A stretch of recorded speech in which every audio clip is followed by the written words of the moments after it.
ক্যানিং পূর্বের বিধায়ক শওকত মোল্লা কর্মী সভায় গিয়ে তিনি স্বীকার করলেন কাটমানি নেওয়ার কথা।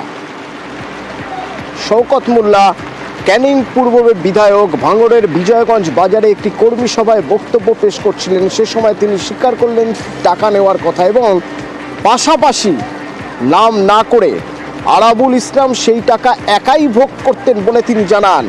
ক্যানিং পূর্বের বিধায়ক বলেন, কন্ট্রাক্টরদের কাছ থেকে যে পয়সা পাওয়া যেত সেটা দু একজন ব্যক্তি নিয়ে চলে যেত, আর তারা এখন সেই টাকা গরিব মানুষদের মধ্যে বিলি করছেন।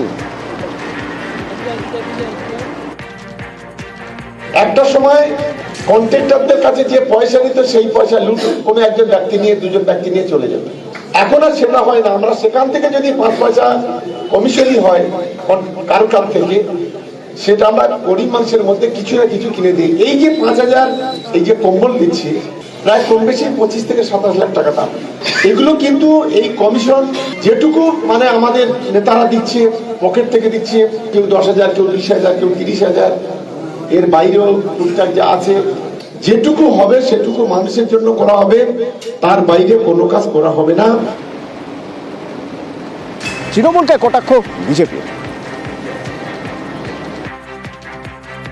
এটা তো আমরা বহুদিন ধরে বলে আসি, তৃণমূল মানে কাটমারির সরকার। এবং সব থেকে একটা ভালো লাগলো যে শওকত মোল্লা আমাদের কথাটাকে স্বীকার করলেন। কম্বল যদি বিতরণ করতে হয় তা তো তার নিজের টাকায় বিতরণ করো, তার সরকার তার দিক বিতরণ করুক।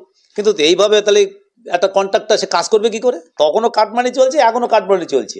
এই কাটমানি তো বন্ধ হয়নি, এখন নিজেদের মধ্যে টাকা পয়সার ভাগাভাগির গন্ডগোল। আমি আরাবুল ইসলামের কথা যদি বলে থাকেন, উনি আরাবুল ইসলামের তো পঞ্চায়েত সমিতির সভাপতি ছিলেন, উনিই তো করেছেন সভাপতি। ওনার লোক যদি খায় তখন উনি কেন প্রতিবাদ করেননি?